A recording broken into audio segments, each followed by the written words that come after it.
లేదు ఒక రూమ్ని ముస్తాబు చేసి ఒక రూమ్ని ముస్తాబు చేసి మనకు మీరు చూసినట్లయితే గౌతమ్ మోడల్ స్కూల్ శివరంపల్లి అనే పాంప్లెట్లు వేసుకొని స్కూల్లో డొనేషన్లు తీసుకుంటున్నారు. డొనేషన్లు ఒక తల్లిదండ్రికి వెళ్ళి 70,000 60,000 రూపాయలు డొనేషన్లు తీసుకుంటా స్కూల్ బిల్డింగే కన్స్ట్రక్షన్ లేదు. ఈ విధంగా దోచుకుంటుంటే విద్యాశాఖ అధికారులు కళ్ళు మూసుకొని నిద్రపోతున్నారని ప్రశ్నిస్తున్నా. ఈరోజు రాజేంద్రనగర్ మండలంలో అనేక స్కూళ్ళు విడిగా పర్మిషన్ లేకుండా ప్రజలకెళ్ళి విడిగా దోపిడీ జరుగుతుంది. ఈరోజు మధ్యతరగతి కుటుంబాలు ఏవైతే ఉన్నాయో ఆ మధ్యతరగతి కుటుంబాలను ఆసరా చేసుకొని వాళ్ళ యొక్క ఆశలను ఆసరాగా చేసుకుని లక్షల రూపాయలు దోచుకుంటున్నటువంటి కార్పొరేట్ విద్యా సంస్థలను వెంటనే ముయ్యాలి. దీని వెనక రాజకీయ నాయకుల హస్తం ఉందని మాకు తెలిసింది. రాజకీయ నాయకులను నేను ఒకటే ఛాలెంజ్ విసురుతున్నా. ఈ సందర్భంగా మీరు ప్రజలకెళ్ళి ఓట్లు వేసుకున్నారు. సామాన్యులకు అండగా ఉండాల్సింది పోయి ఈ కార్పొరేట్ విద్యా సంస్థలకు అండగా కొమ్ము కాయాల్సింది ఎందుకు అవసరమని ఈరోజు ప్రశ్నిస్తున్నా.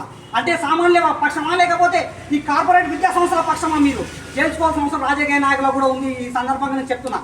దీనిపైన ఎంఈఓ గారు మొన్ననే కలెక్టర్ కంప్లైంట్ చేసిన. సార్ ఎక్కడ ఉన్నా కూడా విద్యా సంస్థలను వెంటనే మూసివేయాలని కలెక్టర్ కంప్లైంట్ చేసిన. ఇదే ఎంఈఓ గారు శివరాంపల్లి గౌతమ్ మోడల్ స్కూల్కు అనుమతులు లేవని పత్రికా స్టేట్మెంట్ ఇచ్చాడు. పత్రికా స్టేట్మెంట్ ఇచ్చిన సందర్భం కూడా మరిచి ఈ విధంగా డొనేషన్లు ఈ రోజు కూడా ఆన్ రికార్డ్ అడ్మిషన్లు తీసుకుంటున్నటువంటి సందర్భం. మేము ఫోన్ చేస్తే ఇక్కడ లేదు మేము ఎక్కడో ఉన్నామని డొనేషన్లు వేరేతో తీసుకుంటున్నటువంటి సందర్భం. ఇంత దౌర్భాగ్యమైనటువంటి వ్యవస్థ ఈరోజు రాజేంద్రనగర్ మండలంలో 166 స్కూళ్ళలో నడుస్తుంది ఈ వ్యవస్థ. బుక్కులు పెన్నులు విడిగా అమ్ముతున్నాడు. ఎవరికి భయపడము, మేము ఏమన్నా చేసుకుంటాం, మా ఇష్ట రాజ్యం. ఒక మీడియా అంటే భయం లేదు, ఎవరంటే కూడా భయం లేదు. దీనికి వెనక ఒక రాజకీయ నాయకుల హస్తం ఉంది. ఆ రాజకీయ నాయకుల అండదండ చూసుకొని ప్రైవేట్ విద్యా సంస్థలు విడిగా చెలరేగిపోతున్నటువంటి సందర్భం ఈరోజు చూస్తున్నాం.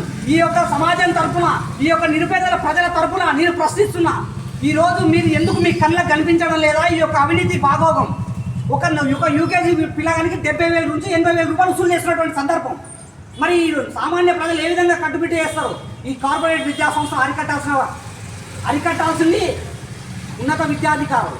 మరి ఈరోజు ఉన్నత విద్యాధికారులు దీనికి స్టాంప్ వేసి స్టీల్ చేయాల్సిన ఉన్నత విద్యాధికారులు నిద్రపోతున్నారా ఈరోజు? అంటే మీకేమైనా ముడుపులు ముట్టినాయా? మీకేమైనా డబ్బులు ముట్టినాయా? మీకేమైనా డబ్బులు ముట్టినందుకే మీరు రావట్లేదు ఈ స్కూళ్ళ దగ్గర?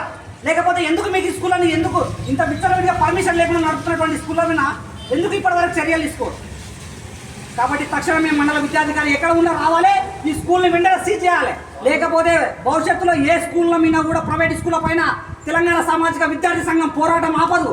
ఈ జైలు కొత్త కావు, లాఠీలు కొత్త కావు. తెలంగాణ ఉద్యమంలో పోరాడి తెలంగాణ తెచ్చుకున్నటువంటి విద్యార్థులం మేము. అటువంటిది రాజేంద్రనగర్ మండలంలో ఇంత అవినీతి జరుగుతుంటే మీరు కళ్ళు మూసుకోవడం సమంజసం కాదని ఈ సందర్భంగా మీకు హెచ్చరిస్తున్నా.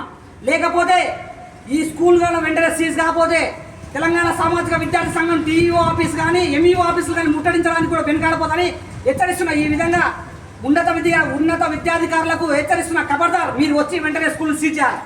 లేదంటే మాత్రం తక్షణమే తెలంగాణ విద్యార్థి సంఘం మాత్రం ఎక్కడ ఉపేక్షించే ప్రసక్తి లేదని ఈ సందర్భంగా మీకు తెలియజేస్తున్నా.